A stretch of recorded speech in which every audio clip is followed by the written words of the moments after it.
Okay, we are live. It is noon. How's it going?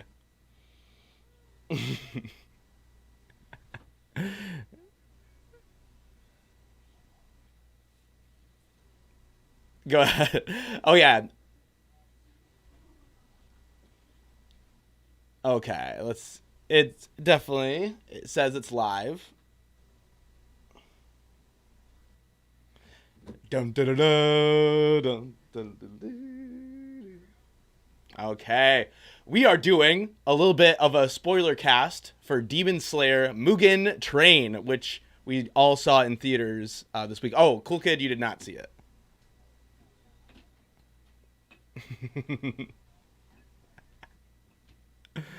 It's fine.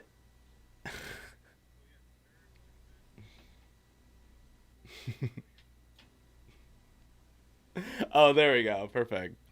Well, let me just say this is I wish One Piece would do something like this, which is condense a whole season into a movie. Like imagine Elbaf, but in like a movie like this where it's all condensed into a season and it's like live in theaters. And I just think this is the coolest idea ever is to condense cuz yeah.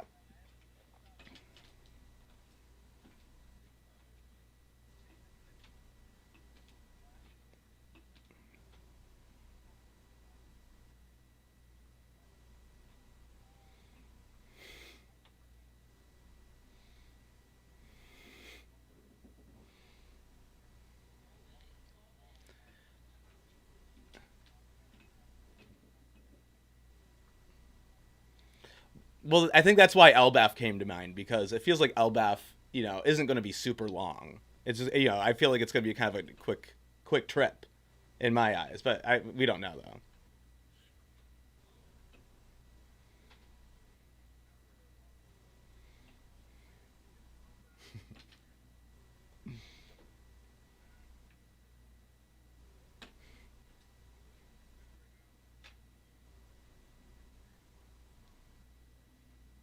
Oh, that's it. But okay.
Drew, Okay, we're good now. We're good now.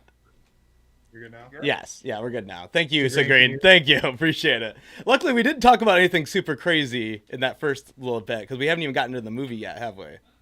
Oh. Not technically. Yeah. So sorry about being muted. Basically, what I was saying is that the arc in Demon Slayer is roughly around 12 pages. That's really all it was. So to Cool Kid's point, you're gonna need something really really small in regards to One Piece to ever try and do that, and you're also gonna need for the anime to take a hiatus, which is not fair. Oh, They that's want that money. not going to happen. Okay. No way. What about the last few chapters of One Piece being a movie? What do you think of that? Like the last few, like the last let's say 6 chapters into a movie. That would be outstanding. So pretty much the epilogue. Yeah, something like that. Or but you'd want the big clash. You want his big fight to be in the movie, though. So you'd want like whatever is the last fight to be in there. Oh man. Against Blackbeard or Eam or whoever, right? Blackbeard, Eam, whoever. I don't know. Rocks might come in. Don't start. Hey! Look! I don't. I'm just like you. I don't want Rocks come in. I'm just bringing up the possibility. mean, it's enough that Rock's incarnate is Blackbeard and Blackbeard is here. So that's, I can live with that. That's perfectly fine. Okay. Mm, So, Demon Slayer. So, Cool Kid, you have seen the first season. yes, I have seen the first season. Okay. And what are your thoughts on the first season of Demon Slayer? Well, okay, I will say this. There, like, most of all, with Demon Slayer, there's a lot of great moments in there. But, like, okay, I do have to say this. I do see this sometimes. You know, people talk about Demon Slayer, or when they talk about My Hero, it's like, oh my god, this is the greatest anime ever. I'm like, no, It's good. no. It has really cool moments, and I do have to admit, it probably has the best animation of shit. When did the first season come out? 19. 19. It probably had the best animation of 2019. It did. Yeah, probably. really did. Yeah, I love. Yeah, you gotta love those deep colors and like when they slash the sword, it's like the wave is going through. It's so beautiful looking. I've not seen anything like that. Well, that's most a big thing importantly, because how- with swordsmanship, we've literally seen that in anime our entire lives. And to see something new done within the genre of sword play within anime, like that's very impressive. It is really, really cool.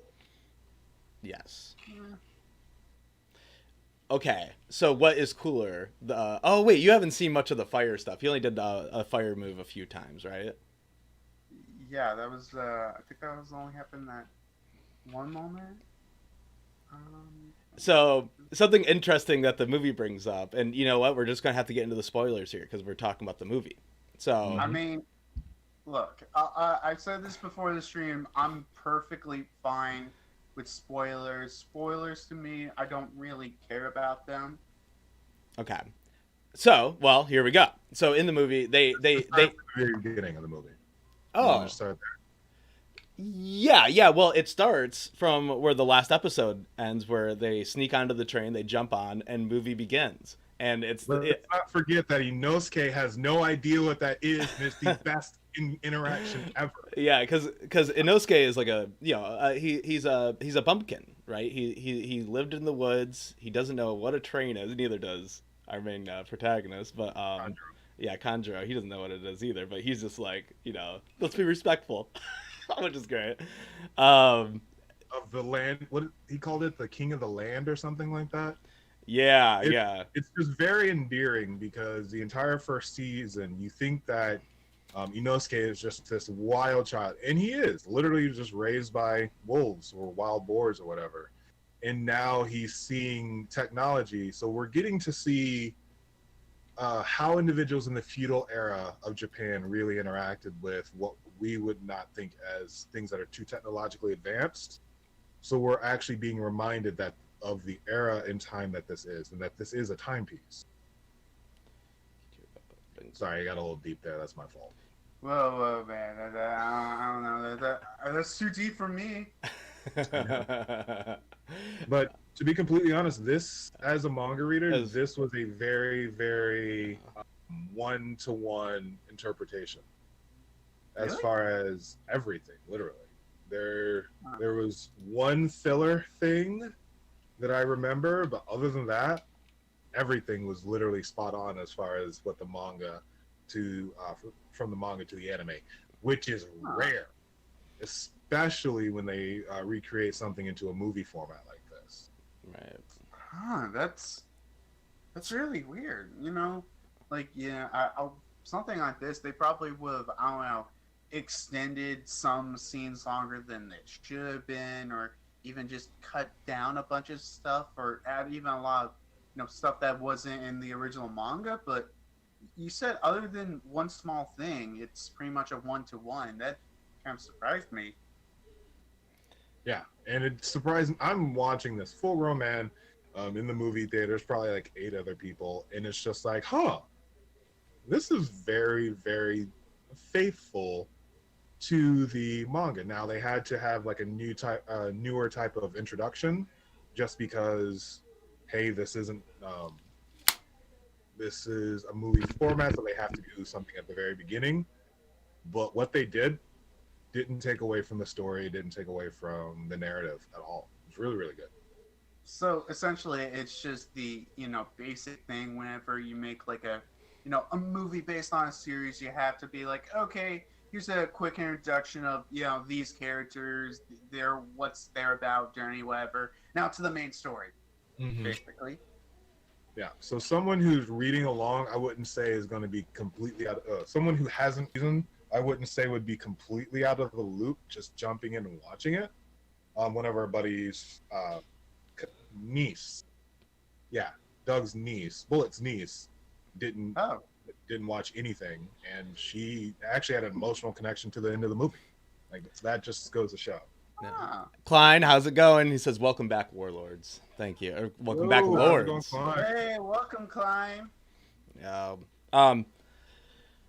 That's funny that you said that. Do you know who Moist, who Critical is, or what's his other name? Penguins. Critical Moist or Penguin Zero. Yeah, he said that he have like a consistent name. Yeah, so he said that it would actually be really hard for people who didn't watch the first season of the anime to get into the movie. And I think I'm kind of landing on the middle of there, because I think that there's some things that you might, just go over your head. But I guess for the most part, we've all seen demons or whatever before. It's not like this is like a crazy concept. So the sword mechanisms, the what people just don't get and they need background on, but heck, Ryosuke explained in this arc how the swords stay out and what elements they're based off of. So that's new for both mangas, animes, and just random watchers. And I really want to get into that. Have we talking about Kyorujo Gengoku, the flame swordsman? Oh, Ryosuke. Okay. So let's just talk about his. I'm reading his name off, his Japanese name, and I was just having trouble with it. He has a really cool name, by the way. Don't worry, you're not the only one who has problems with it. Yes. Okay. So we get a really fun character introduction here, like even more than when we first met him. And I think the idea is that he says exactly what's on his mind, right? Yep. So he's eating. So they meet him, and he's like, "Yes, delicious, delicious." Over and over again. Delicious. And everyone's like, "Okay, freak," and he tasty. No, what he says is tasty. He says tasty. He says delicious. What? Do we watch different versions? No, I have everything up right. I have the manga and everything up right now. Oh, well, in the manga, right. I think the dub, though. Did you watch it? You watched it in dub, didn't you? You monster. We're in the theaters. What are you talking about? And plus, I'd watch it like that anyway. I got sub for sure. Totally. So that's why we have it anime dubbed. Yeah, sure. No, I'm a simp for the dub. I love dub. Dub is good. Okay. I love the Funimation team. I think they do a great job with all their stuff. I'm a big fan. Okay. So that's why that there's that difference for us, because I watched it in subbed as God intended. You watch anything Japanese? What did you say? Okay. I gotta say my opinion about dub versus sub. I generally prefer watching dub unless if it's, I don't know, something horrendous like what's a bad example? Oh yeah, Fist of the North Star dub. I'll just watch the sub, but in general, I'll watch the dub. Plus, I feel like nowadays, generally, dubs aren't bad as they used to be. That's fair. That's a very fair premise. I still let me put it this way. Me and my sister watch anime every single week, and every once in a while when we use Funimation from Drew's account, we don't necessarily notice that Hey. So literally the first 3 seconds when we both hear English, we're just like, click. Oh my gosh. We're not dumb people. We're not. So for me to watch it in the theaters, I had to watch it as, how I'm gonna look up the mangaka's name here in a second, because I don't want to keep whiffing on that during the stream. Yeah, but it's that explains why you heard tasty and I heard delicious, because he goes tasty. Yeah, because you're saying delicious. That's interesting. It's good to know. I think Thanks. I think also maybe the idea was that like it was something short. It wasn't something delicious is probably a pretty long word to say rather That's than fair. tasty. So he'd Yeah, probably yeah, tasty, because, tasty. So when we because, find like, him, he's eating like a Super Saiyan, just going Right. the boxes. yeah, he's going further beyond. Yeah. So you see him just eating delicious, and Tanjiro comes. Tanjiro is a character who was able to fight with water. However, towards the end, the episode 19, when he was able to have a different type of fighting style with a sword, as a manga reader, I'm not gonna say what it is, but he asks Ringoku, "Hey, do you understand this?" And Ringoku said, "No. These are." And Drew, actually, you wanted to talk about this. I'll let you jump in. Sorry. Okay, no. He wanted to. So, his dad has this like fire dance, right? And we see, man, I'm just dumb with names of these characters. Who's the main character? What's the main character's name? Tanjiro. Kanjiro. Jeez Louise. T. Thank you. Okay, Tanjiro, kind of just made up. Not made up, but he was able to incorporate a flame technique with, anyway. If you notice something about their flames too, you notice that Rengoku's flames are more like orangish, and I think Tanjiro's is more like a red. So, and they wanted to differentiate between heat and flames, right? So it tells me that is probably like the next evolution of it, and basically he just like skipped a step, which is what Rengoku was trying, what Rengoku has achieved, and he's like, Nah, fam. he's the best. I mean, is he not the best swordsman on the crew? No. Who's better than him? The big dude who's blind and cries all the time, he's the strongest of the Hashira. Oh, really? Where did they say that? You get it as you go further in. Oh, I see. Okay. But then we get like let's it's like an Avatar slash Hunter x Hunter diagram of Well done. That's a good analogy, actually. of the different elements. So what is it? Water, earth, fire. See a cool kid. Oh, there he is. Nice. Fire, earth, water. What's the flame? Oh, I got it. It's flame is the color red. Sorry, guys. The color. Okay. No, you're good. You're good. So the fighting style turns your blade a certain color. So the way you fight, your blade has a certain color. Tanjiro's is black. So everyone in the core is just like, that has nothing to do with anything. Because you have the flame, which is red. Water, which is Gyo, the guy who helped him out in the first season, is blue. Thunder, which is yellow, which is, of course, it's not me. I almost called him Mineta, but the coward. Oh yeah, man. My cousin does not like him. By the way, he thinks he's the worst. He is the worst. I come to like him a little bit. Which is the big guy, which is gray, and then you have wind. I don't know. We do have a wind. Wind is green, which is the guy who hurt Nezuko in the first season. So you have this dynamic of element for the fighting style and the color alignment, and Tanjiro is trying to figure out, why is my sword black?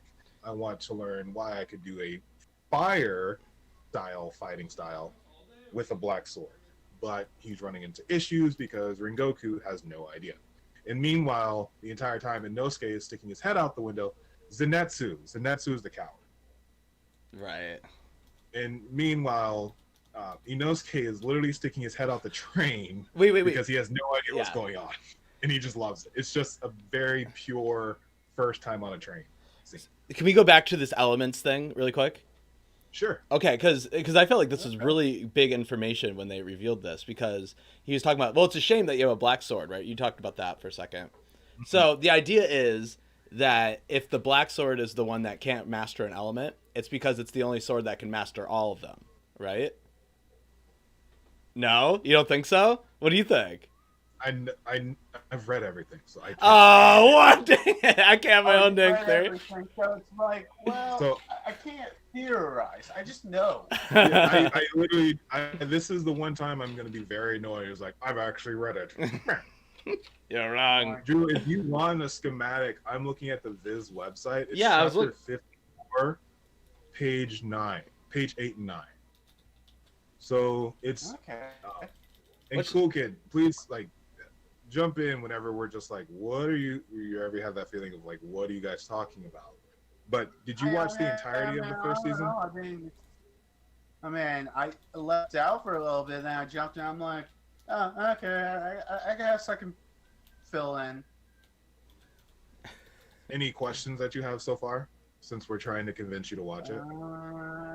Well, I kind of generally guess what you're saying, but I'm sure whenever I get to the movie, it'll, I don't know, click to me more. So, so to follow up and really try and tie it up and really line these things up, within the rank, there are ranks within the Demon Slayer Corps, and there are 9 Yes, there are 9 Hashira that fight a certain way. They're the strongest in the ranks, and we can go on later on about who's the strongest of those 9. Ringoku is the type of individual who, as Drew mentioned earlier, says everything that's on his mind. He can come off as kind of a dick just because that's how he talks, and that's how a lot of people perceived him when they had the whole discussion on Nezuko in that first season. That he wasn't the one who hurt her, but he also was just like, no, fuck this. Like, we're not helping our demons. And he just said that out loud to the master. So this is how you know who Ringoku is. But Tanjiro literally is sitting there. He's like, it's always weird when Tanjiro does this. I understand it. But he's like, I don't smell him to be a bad person, because Tanjiro can tell if people are good or bad by how they smell. And I'm like, okay, this is like a weird way of that quirk, I guess is the best way of putting it, coming up. But I do have to agree with you with that. It's like, oh, you're a good person. I mean, like, I don't get that. I just don't. That's fair. Well, Gonen from Hunter x Hunter did that. I said X. Screw you. That's fair. Hold on. Klein has a question, and we were talking about this in the beginning, so we might as well come back to it. My big question is, can you watch the movie before watching the series? Or should I watch the series first? I recommend 1,000% watch the series and then the movie, because it's so good. You might as well enjoy it. And then right when you get done, it'll still be in theaters in like a week or two, right? That is true. There are many times during an arc in not only Demon Slayer, but most anime, when you're just like, I want to watch this on an IMAX screen, just huge. It was the way to do it. Aspects of it. So it's a really good aspect of it. Depending on your time, again, like, it's COVID, so you can really just binge through the first season of Demon Slayer, and then the movie is barely 2 hours.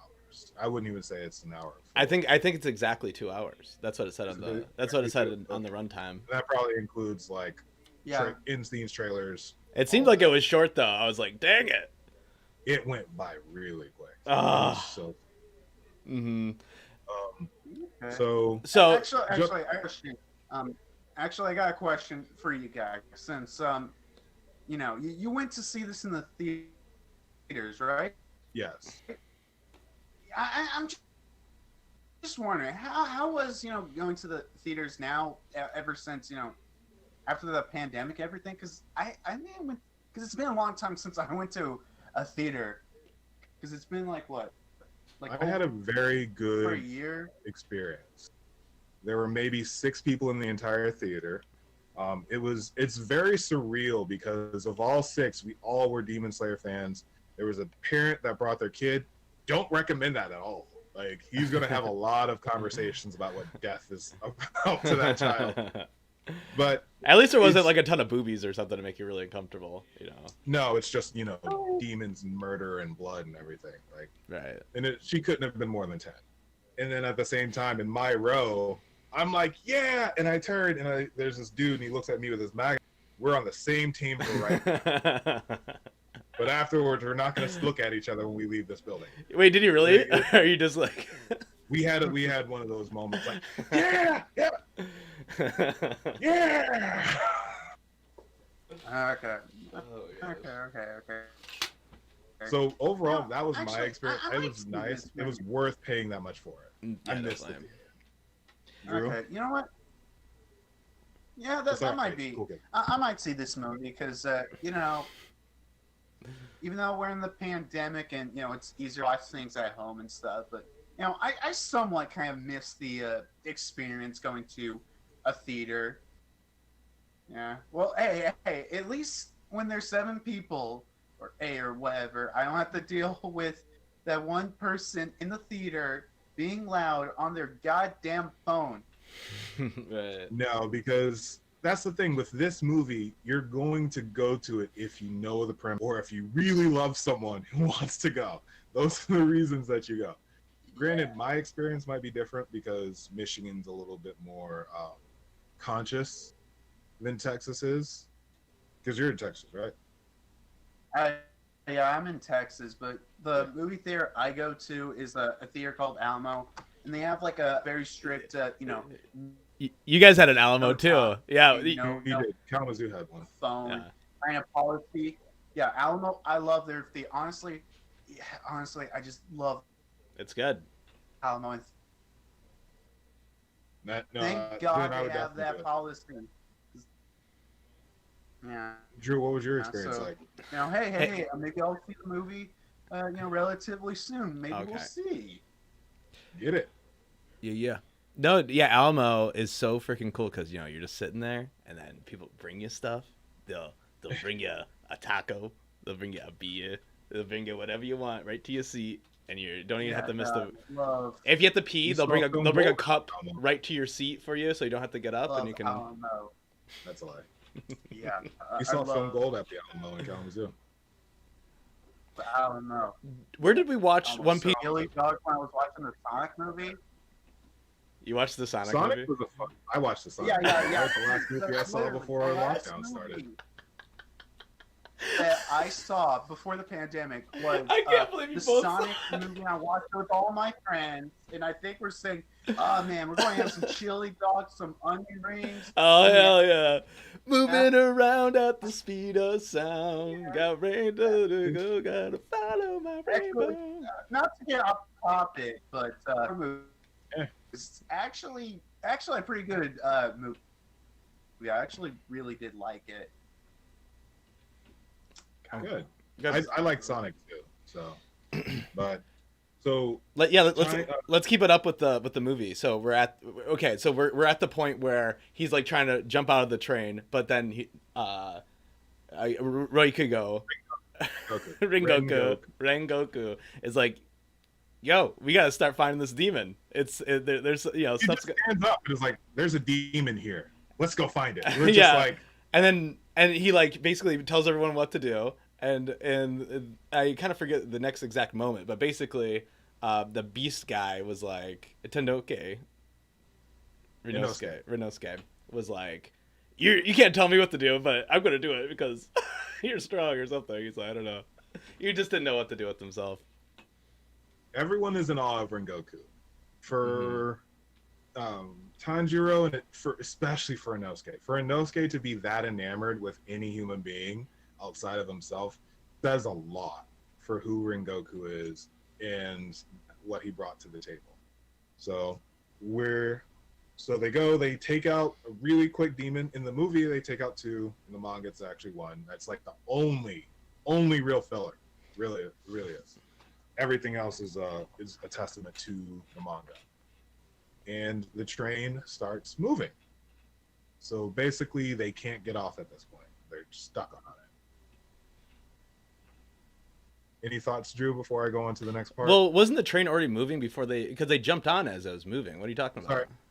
Sorry. They start punching the tickets, There you go. and that is very important. And why? And I know. And in the movie, everyone's like being drowsy. And you're like, okay, there's some kind of sleeping spell, I guess. And the guy comes like he's like high on ecstasy or something, and he's like, hey, here's your ticket. And it was like most obvious, like, yo, something's probably weird here. But Something everyone, wrong.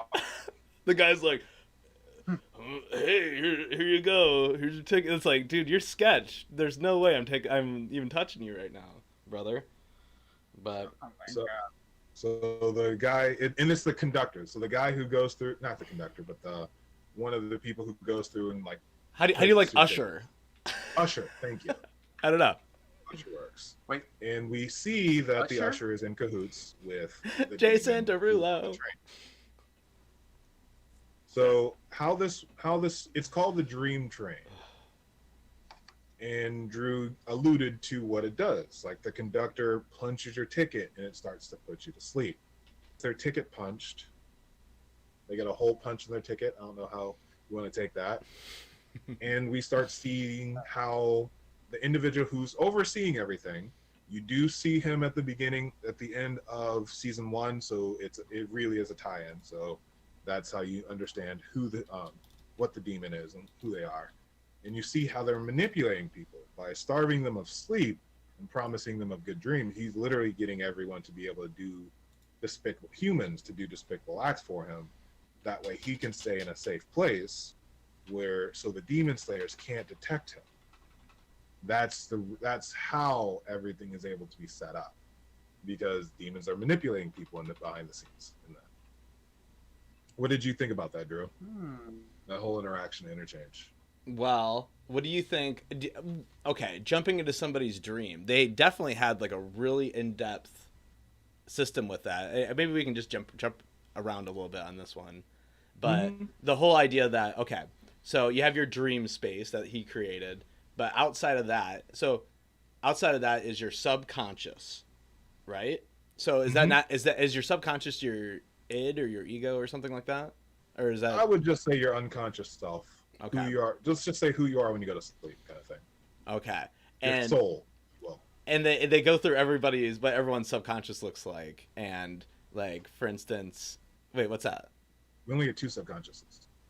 Okay. We get 4 dreams, but we only get 2 subconsciouses. No, The subconsciouses the are black reached when they room, break it open. the black room, the flame room where it was like all hot, and then Who had the black room? lightning guy. Oh my god, I'm so bad at this. Lightning I don't guy. know. Zenitsu? I think so. I like how he remembers. It's Zenetsu. Yeah. It's like, I don't remember. Like, he was in a I've cave. seen the movie, No. That was. and I have him like, Inosuke. "Are you talking about Zenitsu?" So I did not. So I don't his remember. subconscious was dark because he's such a pervert. He's like he has a deep subconscious of just dark thoughts and everything. And then he goes back there and he's like, "What are you doing back here in my subconscious? Only women are allowed here." And then Oh, yes. yes. We did. I apologize. I completely apologize. Yeah. But- the so- basic premise is these people fall asleep. They're attached to them. They enter their dreams. They're supposed to destroy the core, which allows them to never wake up again. And then the demon can come in and just wreck house because he fights from afar until they're completely incapacitated and then jumps in. And I actually I like the aesthetic of the demon. I'm not a fan of them personally, but the overall aesthetic of the demon is pretty cool. I really like him. I don't know. I kind of wish that he was just there for longer because they had a great intro to him He's there the entire movie. Right. But so he gets introduced to the main bad demon guy, and everyone around him is getting sliced off, and then he has this like come to Jesus moment where he's like, "I'm just so glad to be dying by your hands, Lord." Mm-hmm. And I don't know, that paints him in my mind as a beautiful villain, like somebody who's like just totally not there. He attacks people in their dreams. That's why he's a beautiful villain. Mm-hmm. And yeah, so it kind of does make me sad but at least he got a whole movie to himself, obviously, so I can't feel too bad for the guy. And during the dreams, we get so we have Inosuke, who's basically just dreaming about Nezuko following him in a bunny outfit, and then the other two are basically his henchmen. Right. Tanjiro's a raccoon dog, and Zenetsu is a rat. Oh, possum. He's a possum because he plays dead. That makes so much more sense. That's so funny. Ringoku, you get to see his background. I don't want to ruin a lot of it, but you understand why he is, why he has the demeanor that he does and never wanting to look back. And his background was one of the reasons I cried at the very end. Like it just was. Tanjiro's, which was seeing his family again, that was rough. Seeing all of his family members again, that was so hard. Hear me out. Do you think he's a bit obsessed with his family? I don't think he's obsessed. I think he's a 14-year-old that saw his family get murdered and is desperately trying to save his sister. I think all of those, if it actually happened to you, are very understandable. Sometimes it just hits me a little like loony. Sometimes how obsessed he is. Sometimes I don't know. But you're also an only child. How dare you? What are What you trying to say? Sorry, Cool Kid, what were you saying? Nothing. Is everything okay? Oh, okay. Continue on, my boys. Okay, sounds good. So we everyone gets their best dream. Everyone gets the dream of their life. They get like exactly what they want, and it's like it's his sick way of basically he wants to put. Well, usually I guess he gives you a good dream and then a really bad dream so that you can see the look of terror on your face as you die, and that's his big kick. But for our demon slayers, he wants to lull them into a false sense of security while he has orphans that are sick who want to kill themselves. They just want good dreams. That's all they want in life. They just want to die to good dreams. Right. And so they attach themselves trying to kill the subconscious. Obviously that doesn't go over very well. Like, but they're really going to die from that. But, that's a really fun part of the movie. It's like these guys, how are you supposed to guess that's how this world works? And so they're, so it's funny when you see Sad Lightning guy and Beast guy when they try to kill their subconscious because they figure out their own way to deal with the situation. Anyway, I just find it fascinating. The way to get out of these dreams is to commit suicide. That if you kill yourself, you'll wake up. And so that brings us to like later in the movie where that can get really confusing if it's real life or not. It's like, am I going to kill myself in real life to wake up? Anyway, so I do like that part. I'll admit. That's everyone's in their dream world. Tanjiro's the first one to wake up because Nezuko opens her box. Everyone misses her, as always. She's in her box. Everyone misses her. She opens the box. She headbutts Tanjiro. He smells her blood, and then he wakes up. And he does all this, coming back and trying to figure out what's going on. And that is what leads us into the middle of the arc, which is basically acknowledging that the demon has the upper hand and then fighting against him. Tanjiro is the first to wake up. I think it's then Inosuke and then Ringoku. Ringoku wakes up. Let's see. I don't want to miss anything too important, so Drew, just let me know. Yeah, well, we don't have to go through the whole movie. Let's just go over the really fun parts. I know that's why I'm just trying to cover like the more important parts. Yeah. So after everyone wakes up, except for Zenetsu. Oh, Zenetsu is a boss when he's asleep. That's like his thing. So of course he starts wrecking house as he's sleeping. It's just like, oh. So everyone's awake except for Zenetsu, and everyone's fighting at this point. In a train that's moving. Yeah. And it's like trying to swallow them. And yeah, I guess they just keep on cutting little organy bits. And while they're, What happened? The big twist in this aspect is the demon merges with the train. There's 200 people on the train, and he's trying to kill them all. That is just swallow everybody up. digest them, Right. because they're inside of his body at this point. So that is really where we're at, as far as this midpoint, trying to figure out what's happening, who's on first, who's on second, who's on third. They're now trying to find the neck of the demon, because as you remember from the first one, you have to decapitate the demon to find out. And of course, if you merge with a train, where's your head gonna be? Right. It's in the engine. So that totally blew my mind, because it was like, okay, Rinosuke was like, you know, oh, this thing's a big demon, and then it was like, yes, it actually is. This train is literally a demon. So he was right all along. I never realized that. Yes, that was a great comparison, Drew. No, they mentioned it in the film. Because I know. I'm saying I never realized that. I never made that connection from the first to the back end. Like that's. Oh yeah. Well, to Rinosuke for calling it out.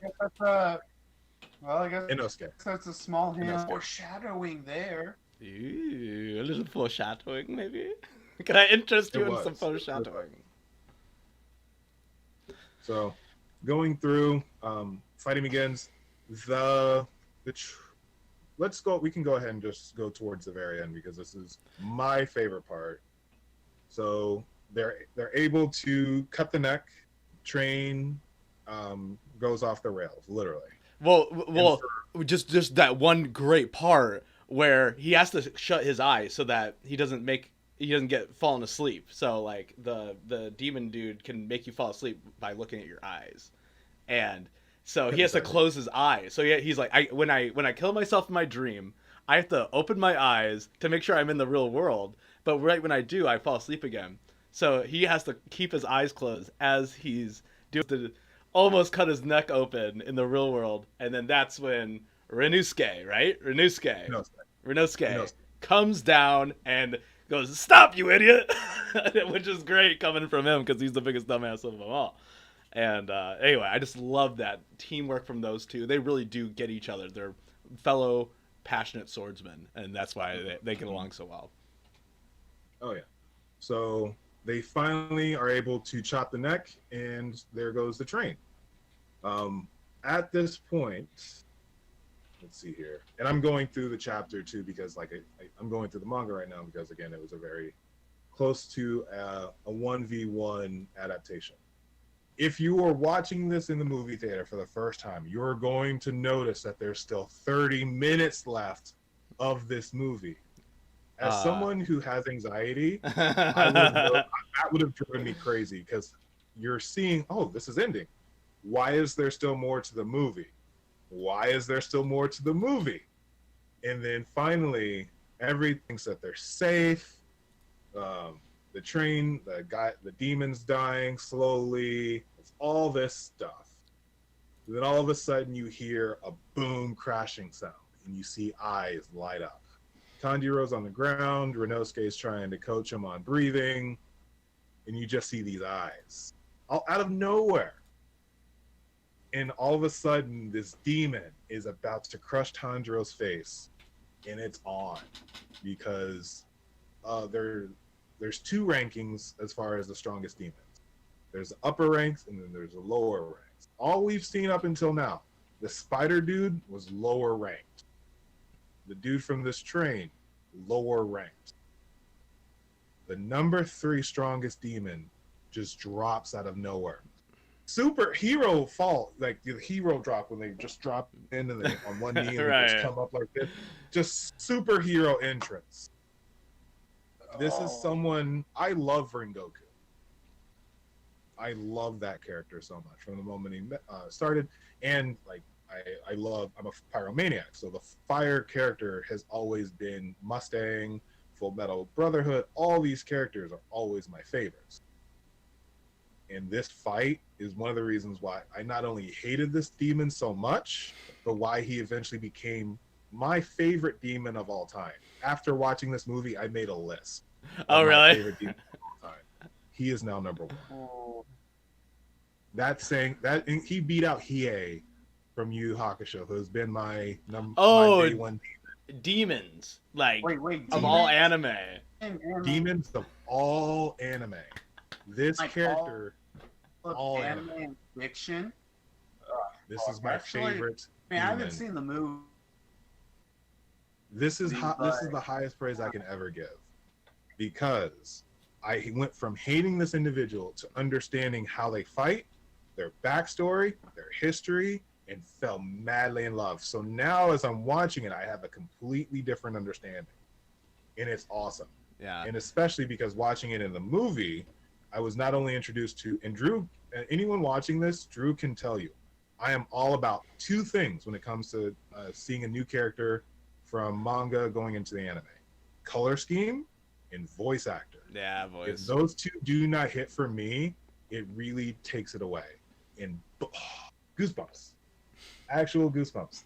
Everything hit for Akaza as soon as he came. This is a martial artist, fists and feet against a swordsman. Yeah. And he, you know, we can't continue this conversation without getting into the biggest spoiler of the movie, and I can't help but want to warn Klein, if you're going to see this movie, maybe you should just come back in about 15 minutes, because I think we're about to get into basically the big spoiler of the movie, but it's up to you. So big spoiler is, all right, everyone, you've been warned. Cool kid, this is your final chance if you want to wait. Hey, man, I don't really care about spoilers. Okay. Ringoku dies. So, Ringoku dies. And it's, again, if you were just watching the movie, and when you see that there's 20 minutes left, and you have that, if you have anxiety, like, it hits you. And then once the fight starts, you're just like, why does this not feel alright? Why does this not feel good? Yeah. Man, he had his eye taken out during the fight. Because I thought it was crushed. I was crushed, yeah, you're right. So I thought maybe he was just going to get really heavily injured so that he would never be the same samurai again, because he said that he wanted to train them. And we know that he has to learn the flame techniques. So I thought, I really didn't think it was going to happen. I was like, oh, well, he's just going to get really badly injured to a point where he can never be a swordsman again. Something like that. Because, you would hope. Yeah. But Demon Slayer is not that kind of manga. And you know, and you can totally feel for Tanjiro and Ryosuke when they're looking at it, because they can't do anything. These guys are too powerful, and also if he loses, everyone's dead. If he loses, and you just have to watch. You just have to watch as, you know, now your favorite senpai is getting his shit kicked in, and in the fact that the demon doesn't have a sword, the demon's a martial artist. So it's not like Ringoku's losing body parts. You're just seeing him get hit, but you don't know how bad it is until the demon's like, all of your organs have been destroyed. Your ribs are just are complete dust. Your eye socket is gone. And you're just like, this isn't going to happen. So we see all of his techniques, right? He goes through every single one of his techniques.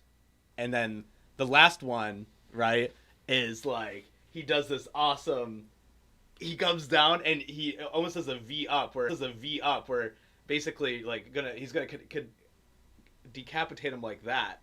And somehow, how does he maneuver his way out of that? I completely forget. He doesn't. He takes the punch right to it. The demon. How did the demon wiggle his way out by punching him? The demon took all the hits and healed himself. That was the thing. Yeah. So he sliced. Demon comes in, punches through his body. This is a human, so automatic dead. And without pulling back, Ringoku then takes the sword to his neck, right, and starts cutting through. Demon comes in to take his head off. Ringoku catches it with the other hand and is literally holding the demon's arm inside of him with his abs. Holding one of the demon's arm, and has the blade and is literally trying to push it through the demon's neck while the sun starts coming up. that is when it gets crazy. Because you're just like, he's going to die. Oh my god, everyone else is going to die. And then you see the sun, and you're just like, what's going to happen? Tanjiro notices that the demon's going to try and get away. And Nosuke realizes it. They make a last-ditch rush to try and help take it out. Demon rips off his own arms and runs away. As Ringoku stares on and is smiling because not a single person on the train died. Right. And we get a really passionate speech from Tanjiro as the demon's running away, and he in fact throws his sword right into his back. And as he's so first off, I think the swordsmith is going to be really upset when we get into season 3. That's going to be funny. I'm not saying anything. So anyway, he tosses his sword. It goes right through him, and he keeps running. And he says, "You think, yeah?" And he's like, "You've completely lost. We've saved everybody on the train. There's you've lost." And instead of thinking, the winner. Ringoku's the winner. And he just keeps yelling it. Yeah. Yeah. And then Ringoku's like, "Come here, I gotta tell you some shit." Yeah. Come here. Oh. So. And then. Yeah. Go ahead. Well, a lot of his last words to him are about like how to live your life, basically, and his last words to his brother, which we want to see. I have not read the manga, so you can tell me, I guess, but I'm assuming we're gonna get a 4th member of this little squad that they got going on with the Flame guy's little brother. And there's some secret scrolls, I guess, back at the crib. So he's got to get to reading those flame artifact manifest, whatever. So Ringoku's descended from a line of flame swordsmen. So his family has literature on flame Hashira. That was the thing that came out of that. Yes. Man, so I'm really excited over that. I love training stuff, and I love the idea of Tanjiro learning some flame moves, but they're not going to be the same, are they? They're this red, super powerful flame versions of what Ryukyu does. All I can say is there's more to come. There really is. There's a lot more to come, and so it's just one of those things where just being up to date is really going to be the best thing. Yeah. And that's the end of the movie. That's where it ends. We get a jump back to the Hasuma leader, right? The blonde guy. Oh, the Hashira leader. The blind guy, yes. I can't remember his name. That's one of the few people whose names. Don't worry, I don't. He always comes off as a little bit creepy. And you got to wonder if he's actually a villain, right? Like that's what they're kind of painting him in this weird, greater than thou light, where he's like, "Oh, another child has gone." It almost seems like they're painting him as a villain to me, but what he's saying is very sincere and very genuine and nice. He's saying he's not a villain. I can tell you that at least. Oh, dang it! Sorry, I'm gonna at least put a downer on that theory. Like in the sound. One more time. Okay. Yeah, cool kid. I didn't hear you. Sorry, what were you saying? Nothing. Just responding. Yes. What was it? Oh well, whatever. We don't have to push yet. So now that we've literally told you everything, yeah. What do you want to see Demon Slayer: The Mugen Train? Okay. I'm going to tell you this, even though I just literally heard you everything you said, and I haven't seen the animation other than in trailers and shit. I'm imagining this is going to look fucking amazing. There's no way it's not. The best way for you to know it is going to look amazing is because UFO Table did. What you're saying? UFO Table? the ones who did Unlimited Blade Works for. Damn it! What's that series? Fate Stay Stay Night. Night. They do the Fate Stay Night series. Anyone who does Fate Stay Night series is going to put out a banger of a movie. Yeah. Even though I could tell you just enough that usually they look always pretty good with the Fate Stay Night series. Mm-hmm. Yeah. So it's UFO Table did an outstanding job of being able to adapt this amazing manga. I just had the manga's name up because I wanted to just try and say it correctly, but just left on that. So can we get into some stats here with how well this movie did, by the way? Oh yeah, definitely. Go ahead. The Demon Slayer movie, highest grossing anime film of 2020. So, well, I mean, I think it beat... It came out in Japan, and Japan's numbers were insane.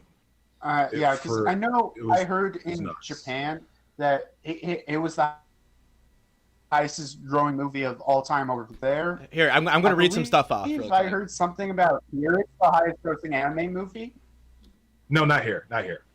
Okay, well, here we go. Here's the stats right here. I'm going to read off. Demon Slayer is the anime's first feature film. Okay, no, is Demon Slayer's first feature film, and has managed to set multiple box office records. And the highest grossing film of all time in Japan, the highest grossing anime film, and Japanese film of all time. The highest grossing anime film of 2020, the fourth highest grossing film of 2020, the 7th highest grossing traditional animated film, the 16th highest grossing non-English film, and the 49th highest grossing R-rated film in the world. 49th out of all R-rated movies. And it's barely been released to the West. Yeah. That is the thing that you really have to understand. Because keep in mind, I don't always like pointing this out, but the United States is been predominantly the driving force for movie sales as a whole worldwide. China's really come up in the world, more or less, but it really has been the U.S. So for it really to start hitting last week, these numbers are going to explode. So if Your Name is a 10 out of 10, have you guys seen Your Name? Oh, I love Your Name. I need to rewatch that movie sometime again. Let's let that as the standard for 10 out of 10. Okay. Where does Demon Slayer come up against Your Name? For me, it's a 9. It's a 9, and I think a 9 is very fair. Now, why doesn't it get that point? Well, for me, a movie has to have more of an organic beginning. The fact that it is an arc condensed for a movie, I take a point away, because there could, like I said, it was point for point, but it could have been extended out in bits. It could have been reduced in bits. Like, things could have been done differently, from my end. We're in the dreams for a little too long for my taste, and also I wanted a better wrap up where they're back, getting debriefed. I think that would have been a better ending as far as I'm concerned. Like, I like the idea of getting debriefed at the end and then they set out on the next journey or something like that. I would have preferred that as the ending. Because otherwise, granted, the ending that we got was still great, mm-hmm. because it tied back to the blind dude, because we started with him and we ended with him in the cemetery talking about these kids, and now he has to add a new one in Ringoku. Because keep in mind, all of Demon Slayer Corps are like 20 and below.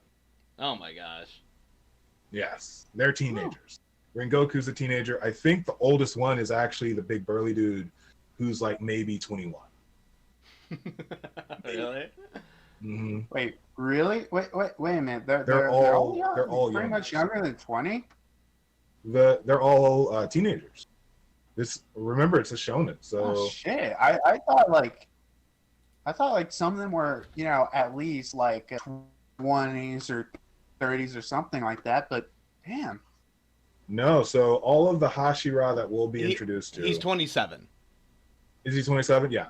So that's not. Wait, the big burly dude. Gyome, the guy that prays. Yes. Yeah, 27. Yeah. But that's still really young. Yeah, I figured them for older. That's incredibly young, and he's the oldest one. Oh I mean, Shinobu's definitely young. Shit. In this next arc, we're going to get introduced to Tengen and his wives, which are awesome. I love them. Let's see here. Okay. So So you're, the vast majority are young adults. you know what? This film though is so great for the anime culture right now. Is a movie that a normie can watch, basically. You know, I really And think normie that, can watch. yeah, and I think that's really fun. When I was in the theater, there were all these like jockey dudes. Then they're like, whenever somebody started crying, they all chuckled because it's very anime-esque, and I can't exactly blame it, but they were being, I cried. yeah, they're like, And Nosuke, once the Nosuke started crying, I was just like, done. Just, so Hell, I cried reading the manga. well, outside the theater, they're all like, it was a very mixed reaction from everybody because I was listening to it because they were like one person was like, well, that was a waste of time, and then they're like, what are you talking about, that was good. And so anyway, so it's a little bit back and forth between their little squad. But yeah, like, it's funny how divisive anime can be with something so simple as they're cutting demons in half. Like, how much do you really how much could that really suck? It's beautiful. No. So as we start wrapping up, any other thoughts, ideas, Cool Kid, any last questions? Because I have someone that we can do a hashtag Warlord raid with. Well, I guess for a final question, I got a final question, but I think you kind of guys just fully convinced me that I'll probably see it in theater, soon-ish. Tonight. So, do it tonight. Tonight. I got a lot of plans tonight. But I'll tell you, I definitely see it before it leaves theater or the movie theater. So you know what I'm trying to say. Oh yeah. I went for the matinee, which was at 12:30 because not many people are going to be there, and I just wanted the highest chance to have the least amount of people. So going earlier is definitely would definitely help. Yeah, everyone spaces themselves out pretty well too. Okay. So let's explain this raid thing. So what's going on is I'm going to drop a link to a channel right now. It is to Risky Rufflet. She is one of our colleagues that is a PokeTuber, but she does a lot. I work with her and interact with her a lot. So basically, once I drop it, you would just go to the link and just do hashtag Warlord Raid, just to show some love. And hopefully, once we start doing this more, other people are going to start doing it to us, which brings Come in on, new baby. So once we're all set to go, I will go ahead and drop it, and everyone can just go ahead and drop a Warlord raid on her stream to just help bump that up. Yeah, cool. So yeah, I give it a 9 out of 10. The movie a 9 out of 10 as well. 9 out of 10. 9 out of 10 is perfect. Yeah, it's just one of those things you just gotta see in the big screen if you can. If not, you just have to wait a little bit. I highly recommend it. I know people are watching this back are going to be pissed off at me because I said that let me put it this way. I have 5 favorite characters in Demon Slayer. Gome, the big tall dude, Shinobu, Ringoku, Inosuke, and then Akaza. So one of my favorites killed my other favorite. That says a lot for what you're going to see from this character moving forward. That's all I gotta say. Cool. All right, let's end it up then, huh? I mean, I guess someone who has seen it. Stupid rankings. Yeah.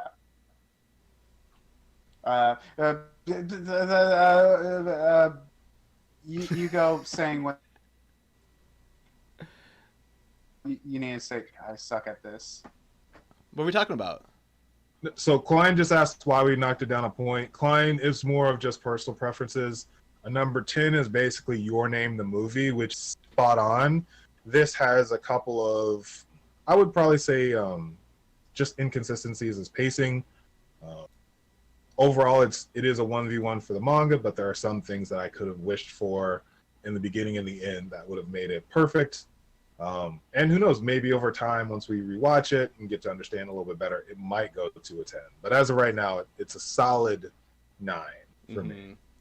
You gotta love the Your Name benchmark. You know, you gotta love that. I think it's good. Yeah. So. Sorry. Okay. Cool kid, what were you thinking? Nothing. Just it's probably good. All right. Well, if that's with that being the case, definitely see whenever it comes out. That I would definitely suggest going at maybe an earlier showing, and just get ready to fall in love with demons. That's all I can say. But all right, we're gonna go ahead and start closing this out. Next week there will be a chapter. It should be 1012. So we'll be back on the One Piece grind. For all of those watching back, please, thank you so much. Don't forget to hit a like on the video. It really helps us out a lot. If you're watching this back at a later point, feel free to drop a comment on what you thought about the movie. We do our best to interact and engage as much as possible. And if you like what we have going on, subscribe to be Nakama. I'm the DarkBriton.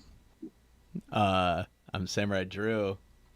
And we have our guest. And I'm a cool kid, so I don't know, subscribe to me or something. Yeah. His link will be in the description down below. He just hit 50. We on the road to 100. And for anyone in the stream right now, go ahead and hit that Warlord raid on Risky Stream.